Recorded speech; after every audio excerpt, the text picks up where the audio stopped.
Shalom and welcome again to Seekers of Meaning, the podcast TV arm of Jewish Sacred Aging. I'm your host, Rabbi Richard Address. Welcome. Thank you for joining us.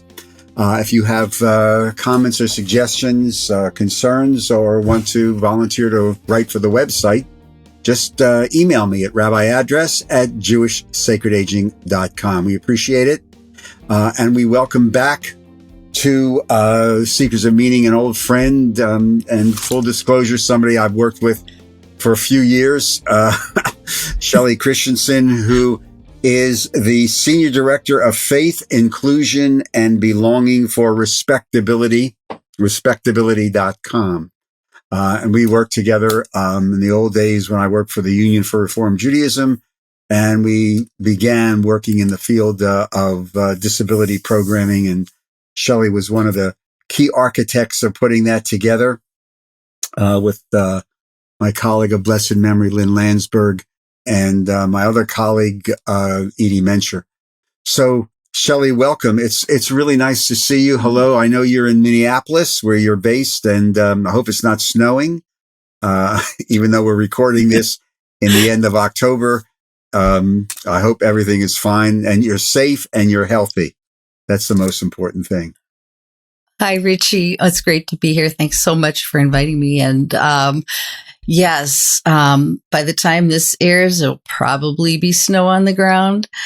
It was 80 degrees the other day. Oh, wow. This morning it was 30 degrees. Oh, so it's Minnesota, right? It's Minnesota. Yes, we are diverse in many, many ways. So it's great to be here. I am a longtime friend. Somebody called me an old friend yesterday, and I just went, well, I'm a little sensitive about being old. Not old, but an old friend. Anyway, call me whatever you want. Well, it's nice to see you, Shelly. So tell me about RespectAbility. What is this, and what's the website? The website, RespectAbility.com. What is it? .org. Yeah. So RespectAbility is a disability organization founded in 2013. So we're just about 10 years old.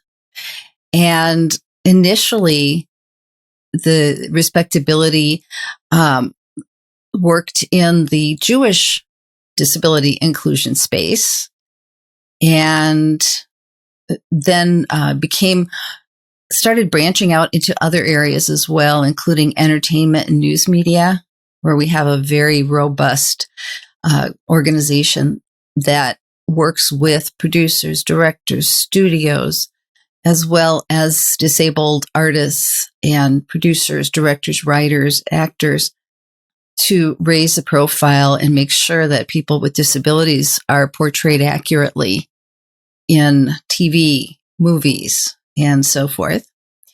And we have a policy department, which works as an advocacy unit. Although we don't do advocacy, we're neutral as an organization. But we're really focused on competitive employment and working with other organizations to raise awareness, and also to really bring the issue of eliminating substandard wages for people with disabilities, as well as encouraging policy that leads to competitive employment. And we also have a leadership wing of RespectAbility. And the leadership wing is very interesting, because we have an apprenticeship program. We have 15 apprentices on board right now, working in all the different areas. And this is really working with individuals in their early career professionals, people who are interested in the different areas we work in, including faith, inclusion, and belonging. And we also have a speakers bureau. What's interesting about RespectAbility, and I think one of the strengths of the organization, is that 85% of us who work there identify as someone with a disability. So I identify as neurodivergent, and that means that my brain wiring is determined by attention deficit hyperactivity disorder. which some would consider a disability. I consider it a strength, a gift, because it's how I am able to think creatively, boldly, and address some of the issues that are facing people with disabilities and mental health conditions currently. So in my role at RespectAbility, we had a strong background in Jewish disability inclusion. And our board of directors about a year and a half ago said, we're doing all this work in the Jewish arena. What about interfaith work? What about working with other faith communities? And this past April, April, I got a call from the interim CEO at RespectAbility, good friend of mine, Debbie Fisher. And she said, there's an opening at RespectAbility. And I have to tell you, it has your name written all over it. And I think you should apply. And I've been a consultant for 9 years. Right. I've worked on my own and just loved being a consultant and working with not only Jewish communal organizations, but organizations that by and large were devoted to interfaith inclusion. And then through that, working with other faith communities. And I was happy. And I thought, I don't want to go back to work full time. This is new. And I was just approaching my, not a milestone birthday, but 1 year away from a milestone birthday. And I can say that I do receive Medicare and I do receive Social Security. So that'll kind of give you an idea of where this is headed. Talked to my family.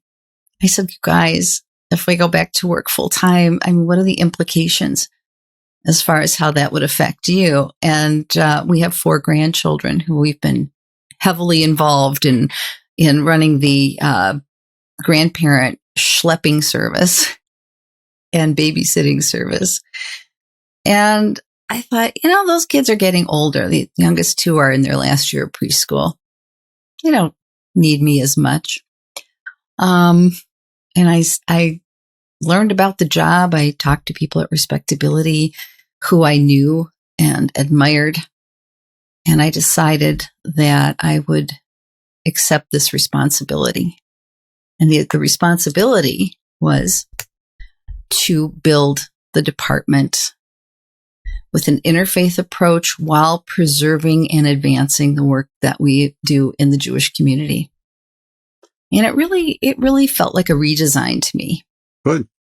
And building an interfaith a department that focuses on interfaith with a background, as you said, within the Jewish community, so you know some of the vocabulary. What's been your greatest challenge of reaching out into the Christian community, the Muslim community, other communities? Mm-hmm. What's been the greatest challenge? Good question. I just want to preface this by saying that I've been involved in many, many different interfaith initiatives throughout the years, and many of my colleagues are also in the interfaith space, whether they're practitioners or academics or directors, executive directors, and innovators in both Christian and interfaith worlds. We've known each other a long time, and we've really learned that the work that I've personally done in Jewish community life for over 20 years is really transferable because ultimately, and this is key to anything that we do going forward, and that's in our job or in our department title, is the word belonging. Simply put, people with disabilities and mental health conditions want to belong to their chosen faith community like anyone else. And that resonates across all faiths. It's the work that we're doing right now, we had to be very clear because there's so many different organizations out there. Our role at Respectability isn't coming in and saying, oops, sorry. Our role at Respectability isn't saying, we're going to come in and we're going to teach Methodists how, just as an example, how to create an inclusive culture, the things to do, because Methodists need to do that teaching, if that makes sense. Mm-hmm. Jews need to do teaching to Jews. It's the culture, the vocabulary. Muslims can teach Muslims how to do these things. What we're trying to do is really create a space for convening, a space for collaboration and for partnership with other faith communities as well, so that we can see what each other, all of these organizations are doing, and learn from that, and to support each other, and as well as look at some of the practices, some of the things that we're creating in-house at Respectability, and seeing how those projects that we're doing can be extended to other communities. And it's simply put, it's because what we're all doing is helping people accept that notion of belonging for all people. What are some of these in-house projects that you feel most applicable to the totality of the interfaith community? Mm-hmm. So we're really in the last, I've been out with Respectability for a little over 6 months. And I've spent that time talking to a lot of people, networking, meeting people, learning, and kind of reshaping what the role of Respectability is. Respectability was very much do webinars, create toolkits and things like that. And that's great. Those are good resources. But the field has changed, particularly since COVID. And we are able to do a lot more work remotely to provide things for other organizations as well. So some of the things that we're doing is, and this, although it sounds Jewish, and it is at its heart, it's applicable in many different faith communities as well. So the example would be Jewish Disability Awareness, Acceptance, and Inclusion Month, which started in 2009. And I volunteered at the time to just run with what now we call JDAME, in terms of coordinating kind of a base effort. So creating a guide every year, program guide, managing logos and marketing and things like that, and creating a book club, choosing some books that we thought would not only appeal to people who were invested in disability inclusion, but also for people who aren't invested yet or aware yet. And so, we just celebrated our B'nai Mitzvah year in 2022.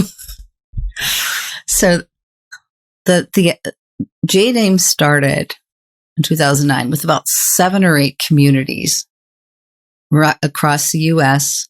doing similar programming in the month of February. February is Jewish Disability Awareness, Acceptance, and Inclusion Month. And in 2022, JDAME is recognized on, I believe, 6 continents in diverse communities around the world. And what that means in this month of February, it means that the Jewish world, by and large, is not only recognizes that there are Jews with disabilities, but recognizes that the community itself is richer when people with disabilities and mental health conditions are part of that community. And so JDAME has really elevated that not only the conversation, but the action. And with my move to respectability, JDAM is coming with me. Right. So we're working on a number of initiatives for this coming year, and we think with Respectability's vast network, we think that there will be a lot more communities and organizations participating. That said, several years ago, an organization called Faith Inclusion Network, which is based in Hampton Roads, Virginia, it's an interfaith organization, contacted me and said, we want to use February as a platform in an interfaith way to elevate this, our work and the work that's going on and the needs that we're facing in the community. And so they created something called Community for All. And for several years, they ran programs and brought this idea of coming together as a community in the different congregations, different organizations, to raise awareness in February. And they've done a conference and a number of different things. There are other community organizations and other faiths that are very interested in creating this kind of sea change, these kinds of events. And so at Respectability, we're going to be able to provide guidance, mentorship, consultations, so that a community-wide awareness campaign can be achieved, or an entire faith campaign, just like we've done with JDAM. That's one of the ways that we convene. We're also active in different interfaith initiatives, such as the Institute on Theology and Disability, which has been, I think it's been held for 10 years now. It was founded by our good friend and mentor to many, Bill Gaventa. And that brings people together of different faiths, clergy, practitioners, academics, certainly people with disabilities, always people with disabilities, as presenters, as just a community of people coming together to learn and study together, not only the implications of theology, the different theological perspectives on disability, but also to build community and to share best practices, because some of the people that are there are practitioners and who want to know different theological perspectives. And conversely, people who are involved in the theological end of disability want to know, what's happening in the world. What are people doing hands-on? So that's been terrific. And so we continue, now that I'm at Respectability, I've been involved with the Institute for many, many years. And now at Respectability will be one of the partners in the Institute going forward. So many years ago, when we were developing something for the Reform movement, I remember sitting at a lunch with a group of people at Temple Sinai in Oakland, California. And Neil Jacobson was sitting there, who had been in a wheelchair for most of his life. And we were talking about the development of this program. And he turned around and he said, "Remember, Rabbi, that if you live long enough, everyone is going to have some type of disability." And I'll never forget that. Talk to me about how Respectability, and especially in your role as the senior director of faith, inclusion, and belonging, how do we begin to understand the losses, perhaps necessary natural losses that individuals have as we get older, that may be labeled as, oh, you now have a disability. You don't hear so well. You don't move so well. How do we begin to understand that and put a spin of saying this is not the end? This is just part of living. Right. I think saying that is really important. I don't think that, and recognizing hearing loss, vision loss, memory loss, so many different things that impact a body well used, well lived, a mind well lived. Somehow it's not always seen as a disability issue. However, that's where it's like as people get older and these things happen to them, it's like, oh, wait a minute. I can't do things the way I used to. And if I want to continue to participate the way I used to continue to be involved, I need an accommodation. I need some accommodations. I need a large print prayer book. I need a hearing loop so that my hearing aid can pick up what's being said from the bima, for example, from the altar. We have to talk about lifelong needs that people have, and at the same time, talk about lifelong contributions that people make, that the community itself it is a better community because of diversity. And that's I think that's really important. I just think there's so many things we don't talk about. And the result of aging is one of those areas. Well, you were very instrumental many years ago, and I think you put this in your book, which is over your right-hand shoulder, From Longing to Belonging. Vocabulary. Yeah, language. If I remember correctly, you were teaching two lists. Like, and here the words that are unacceptable, and here are vocabulary that now is more inclusive type of vocabulary. Could you walk us through some of that and give me some examples? Because I think this is really, the words have such power now. Yeah. And given the woke universe, even more power, but especially in the community that you're working with. Exactly. Thanks for asking that question. That's, and that has changed in the last, 10 years, maybe. Things have started to change in terms of language again. So at one point in time, people were called handicapped. Right. But really, the environment was what created barriers or obstacles to people to be able to participate or belong or be in community. So handicap, you never refer to a person as handicap. It's a situation is a handicap, or the lack of accommodation is a handicap to participation. It's an obstacle or a barrier. There was a time where the movement in language focused solely on the use of person first language. Person with a disability. Use the person's name. Person has cerebral palsy. Person is neurodivergent.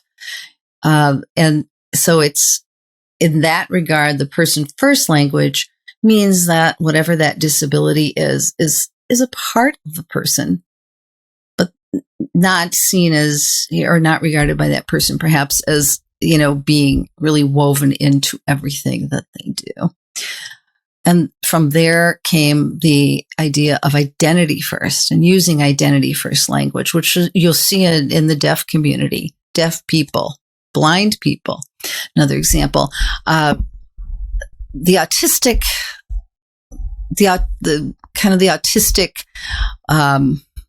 approach is autism is woven through a person. There's no separation of that person. Having autism, being autistic is very much a part of that person. So the language is changing. I would never have said disabled person. I always would have said person with a disability. But I do say disabled person now because it could be part of somebody's identity, or disabled people. I'm divergent, a neurodivergent. and that's how I identify in terms of disability or my brain wiring, if you will. But there's the language there that is extremely euphemistic, needs to be avoided at all costs. It's the term special needs. People with special needs, or we still hear special needs children or special needs parents. The term special needs is a euphemism to the word disability. And it really says nothing in the sense of it creates an othering situation. So is the language moving towards just telling it like it is, as opposed to euphemisms and metaphors? Yes. Yes. One other area that I want to ask you about, because I've seen, I'm a big pop culture, think it really shows a mirror to where the society wants to go or may go. But I've noticed in the last 5 years or so, an increased number of television shows where you have people with varying types of disabilities as permanent members of the cast. And I don't know whether, my sense is that's being done purposely to send a very interesting and powerful message that this is just part of life. Just get over it. This is just, people are people. Am I wrong, or is this? No, you're right. It's an important movement. In fact, a lot of the work that RespectAbility does in entertainment and news media is focused on the authentic portrayal of disability in the media. There are, I think, one of the most disingenuous types of portrayal are when people who are not disabled play disabled people.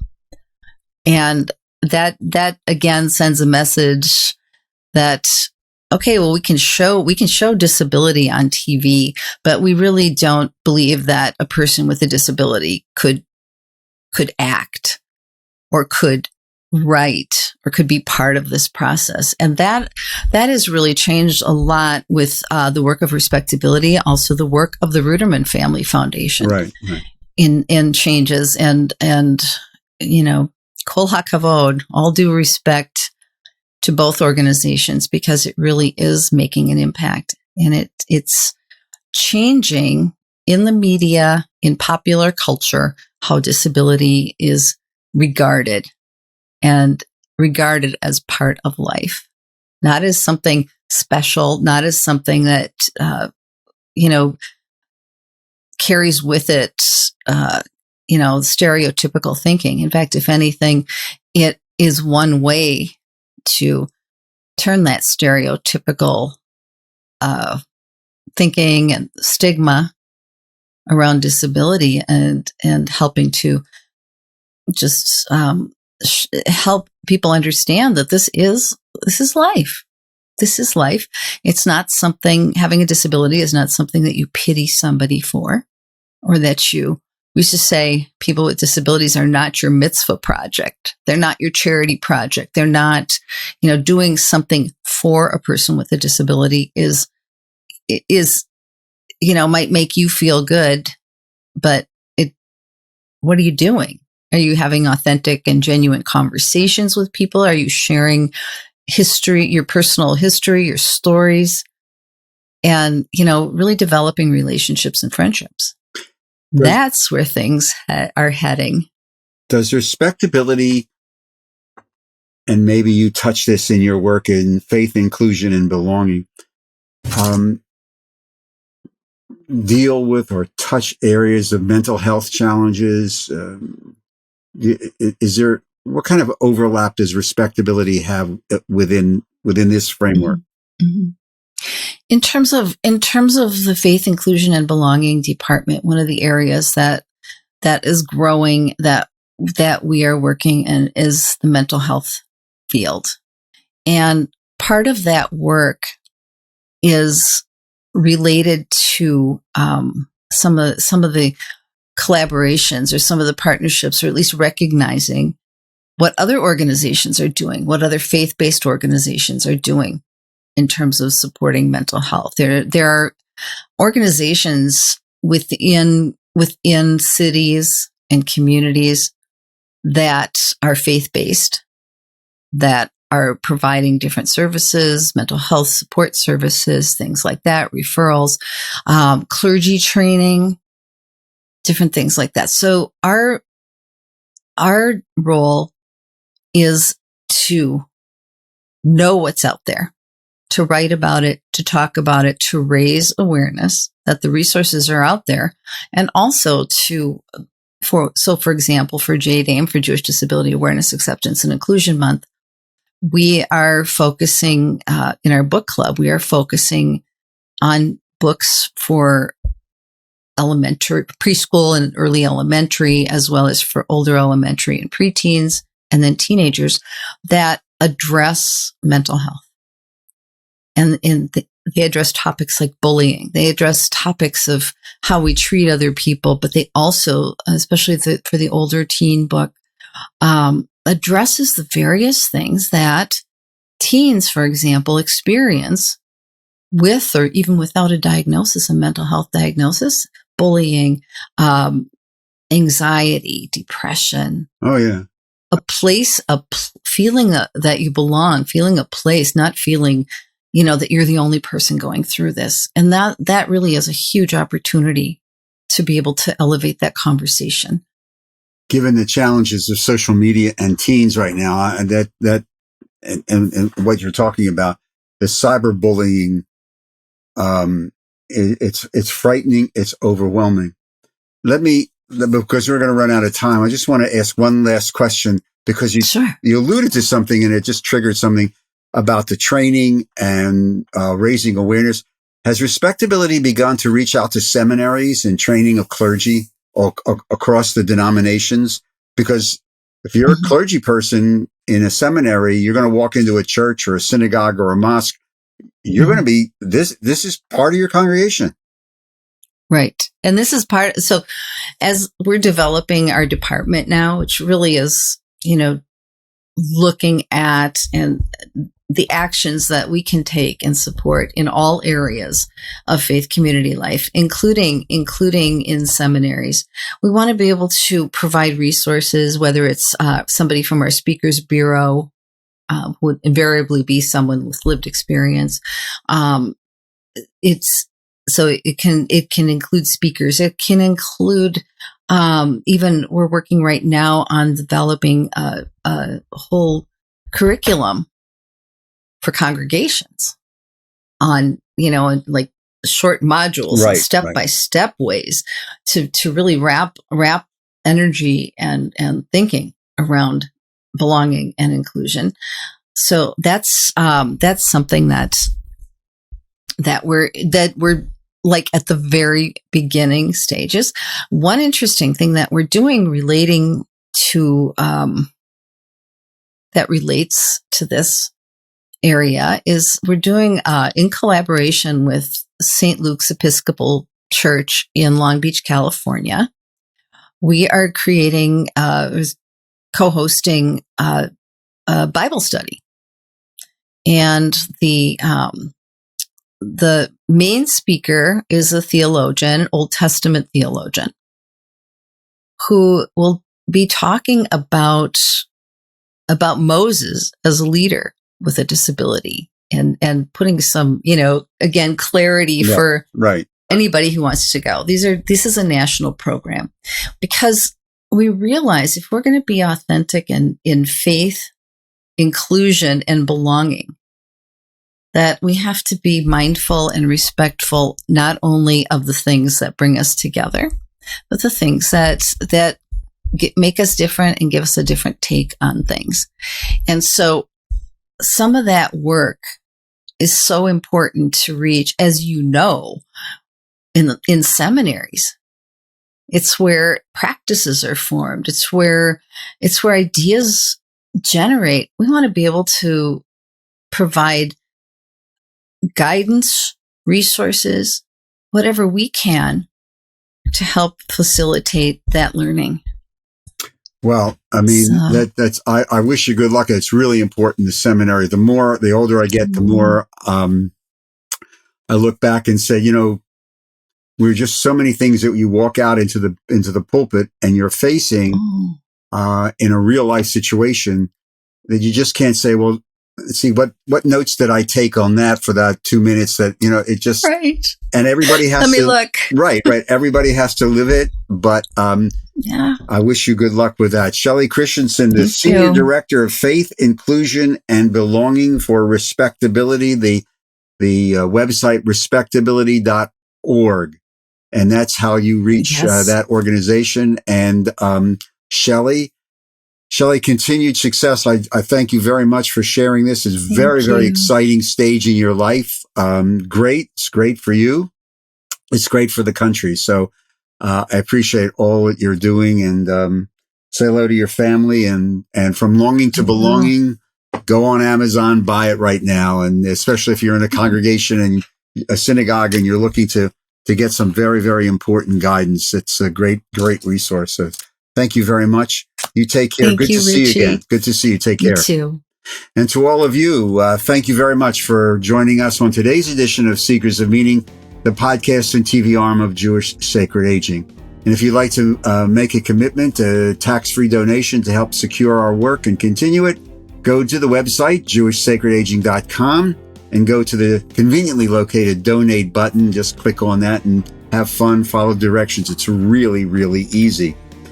Again, if you'd like to make a comment or suggestion, email me at rabbiaddress@jewishsacredaging.com. If you're thinking about perhaps having an issue and would like to write an article for the website, just email me at that same address, rabbiaddress@jewishsacredaging.com. Seekers of Meaning is produced at the broadcast studios of Lubetkin Media Company in Cherry Hill, New Jersey. A shout out to our producer, Steve Lubetkin. Again, thank you for joining us. I look forward to seeing you on our next edition of Seekers of Meaning. In the meantime, stay safe, everyone. Stay healthy. And most of all, be kind to each other. Shalom. Todah.